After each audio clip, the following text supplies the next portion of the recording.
Welcome back. તો આજે મહાકુંભમાં અમૃત સ્નાન થઈ રહ્યું છે અને સંતો મહંતો હાલમાં આ અમૃત સ્નાનનો લહાવો લેવા માટે પહોંચ્યા છે।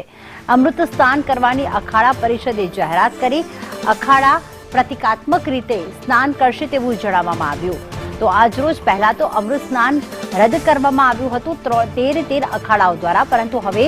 અખાડા પરિષદે જાહેરાત કરી તે મુજબ તેઓ અમૃત સ્નાન કરવા માટે ત્રિવેણી ઘાટ ઉપર પહોંચી ચૂક્યા છે અને અમૃત સ્નાન કરી રહ્યા છે। જો કે અખાડાએ એવું પણ કહ્યું હતું કે પ્રતિકાત્મક રીતે સ્નાન કરવામાં આવશે, એટલે કે ડૂબકી લગાવીને નહીં, પરંતુ ભીડને ધ્યાનમાં રાખીને જલ્દીથી આ અમૃત સ્નાન થઈ જાય તે માટે ત્રિવેણી સંગમનું જે અમૃત જળ હોય છે, જે અમૃત સમાન જે જળ હોય છે તે માત્ર શરીર પર લગાવવામાં આવશે, જેના કારણે આ પ્રતિકાત્મક સ્નાન થાય અને વ્યવસ્થા પણ જળવાઈ રહે। તો અખાડા પરિષદના સંતો મહંતો હાલમાં પહોંચ્યા છે અમૃત સ્નાન કરવા માટે। 144 વર્ષ પછીનો આ મહાકુંભ અને મહાકુંભમાં અમૃત સ્નાનનું વિશેષ મહત્વ છે અને એવામાં આજે મૌની અમાવસ્યાનો આ પર્વ કહેવાય છે કે મૌની અમાવસ્યાના દિવસે તીર્થ જળ એનામાં પણ જે કહેવાય છે કે ગંગા સૌથી વધુ પવિત્ર ગણવામાં આવે છે, પરંતુ અહીંયા તો ત્રિવેણી સંગમ થઈ રહ્યું છે। સરસ્વતી નદી પણ અદ્રશ્ય છે અને આ ત્રિવેણી સંગમના ઘાટ ઉપર જો તમે અમૃત સ્નાન કરો છો તો અમૃત સમાન ફળની પ્રાપ્તિ થાય છે અને જેના માટે આજે મોટી સંખ્યામાં શ્રદ્ધાળુઓ ત્યાં ઉમટી પડ્યા છે। તો સાથે અખાડા પરિષદ જે સ્નાન કરતા હોય છે અને ત્યારબાદ આ સ્નાનની શરૂઆત થતી હોય છે, પરંતુ આજે મોટી દુર્ઘટના જે સર્જાઈ ગઈકાલે મોડી રાત્રે તે બાદ આ સ્નાન રદ કરવામાં આવ્યું હતું, પરંતુ ત્યારબાદ નિર્ણય લેવામાં આવ્યો કે 3 શંકરાચાર્ય અને અખાડા પરિષદ આજરોજ પ્રતિકાત્મક રીતે સ્નાન કરશે। प्रयागराज महाकुंभ थी अजय यादव लाइव हमारी साथे जोड़ाई गया है। माफ करशो, फोन लाइन पर जोड़ाई गया है। अजय, अभी अखाड़ा परिषद के संत महंत वहां पहुंचे हैं और प्रतीकात्मक अमृत स्नान का लाभ ले रहे हैं। किस प्रकार के दृश्य देखने को मिल रहे हैं और कोई भी प्रकार की अव्यवस्था नहीं होनी चाहिए, अव्यवस्था न हो, इसके बारे में क्या अभी व्यवस्था की गई है? देखिए, सबसे पहले व्यवस्था के बारे में भी अगर बात करें तो अभी थोड़ी देर पहले जब हम लोग यहाँ से रिपोर्टिंग कर रहे थे तब जो आम पब्लिक थी, चाहे जाने का रास्ता था चाहे आने का रास्ता था, बार बार आपस में टकरा रही थी और कई जगह गोल गोल घूमती हुई नजर आ रही थी, यानी भगदड़ की स्थिति दिखाई दे रही थी। जबकि रात को जो घटना घटी थी जिसमें कई लोगों के मारे जाने की खबर है, हालांकि आधिकारिक तौर पर सरकार का कोई बयान नहीं आया है, लेकिन उसके बाद से कहीं न कहीं जो सुरक्षा व्यवस्था है काफी कड़ी की गई है और अब खबर आ रही है कि जो शाही स्नान है वो होगा और उसको लिए जो 2 रास्ता अखाड़ा परिषद के जो अलग अलग टेंट हैं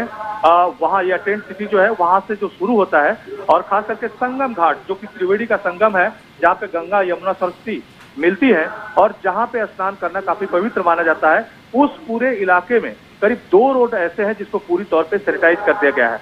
इस संख्या में पुलिस फोर्स लगाई गई है, न सिर्फ पुलिस,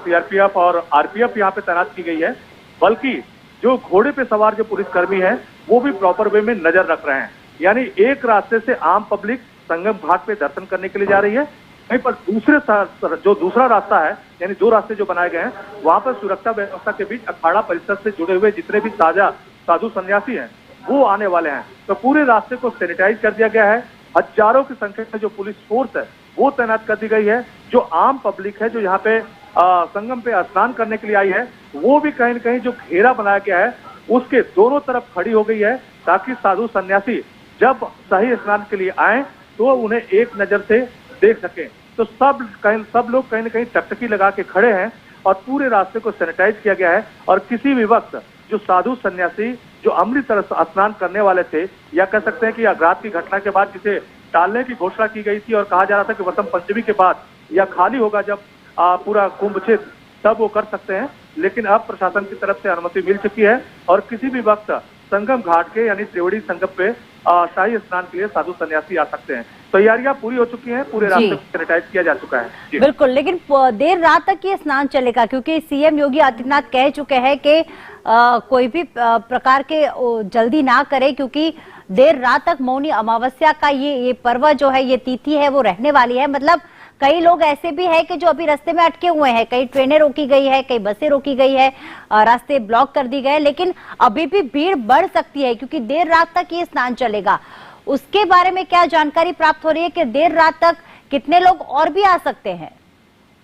देखिए, निश्चित तौर पे अभी मैं थोड़ी देर पहले डीआईजी कुंभ जो अभय कृष्ण है उनसे बात की और उनसे ये भी जानने की कोशिश की कि रात की जो घटना हुई क्या प्रशासन की लापरवाही थी। तो उनकी तरफ से एक ही स्टेटमेंट दिया गया कि हम लोगों का जो अनुमान था उससे ज्यादा पब्लिक आ गई थी, प्रशासन पूरी तौर पे मुस्तैद था, लेकिन जितनी बड़ी लेवल पे पब्लिक आई है और जिस रूट से जाना है उस पर थोड़ा डाइवर्जन होने की वजह से, थोड़ा कंफ्यूजन होने की वजह से ये घटना घटी है। लेकिन कितने लोग मरे हैं इसके बारे में नहीं बताया। लेकिन उनकी तरफ से यह कहा गया है कि अब पूरी स्थिति को काफी सुचारू रूप से संचालित किया जा रहा है, यानी जाने का रास्ता अलग है, आने का रास्ता अलग है और अलग अलग घाटों पे लोग डाइवर्ट किए जा रहे हैं। ऐसे में एक जगह जो पूरी फोर्स या मोब का जबाड़ा होता है उसको टालने की कोशिश की जा रही है। अगर किसी घाट पे ज्यादा संख्या में लोग जमा भी हो जा रहे हैं तो उसको रोक दिया जा रहा है आने वाले को और उन्हें किसी दूसरे रूट पे डाइवर्ट किया जा रहा है। तो प्रशासन की तरफ से तो कहा जा रहा है कि जितने भी लोग स्नान करना चाहेंगे सब लोगों के लिए स्नान की सुविधा है और जब तक करना चाहेंगे तब तक वो कर सकते हैं। तो प्रशासन पूरी तौर पे अलर्ट है। योगी आदित्यनाथ की तरफ से भी स्टेटमेंट दिया गया है। हालांकि प्रधानमंत्री नरेंद्र मोदी की तरफ से 2 घंटे के भीतर 3 बार योगी आदित्यनाथ से बातचीत की गई, क्योंकि रात की जो घटना घटी है उसको लेकर के कहीं न कहीं प्रधानमंत्री नरेंद्र मोदी चिंतित थे और जो श्रद्धालुओं को किसी भी तरह की कोई दिक्कत न हो, सुरक्षा व्यवस्था पूरी तरह पे मुस्तैद हो और लोग आसानी से जो मौनी अमावस्या का जो स्नान है वो कर सकें, या कह सकते हैं कि सकारात्मक ऊर्जा कुंभ से लेके जा सकें। इसके बारे में कहीं न कहीं एक तरह एश्योरेंस भी प्रधानमंत्री योगी आदित्यनाथ से चाहते थे। तो 2 घंटे के भीतर 3 बार बात किए हैं, लेकिन प्रशासन की तरफ से जरूर कहा जा रहा है कि जितने भी लोग आएंगे सब लोगों के लिए स्नान की पूरी व्यवस्था है, सुरक्षित वो स्नान करेंगे, एक गारंटी है। बिल्कुल, धन्यवाद तमाम जानकारी के लिए अजय।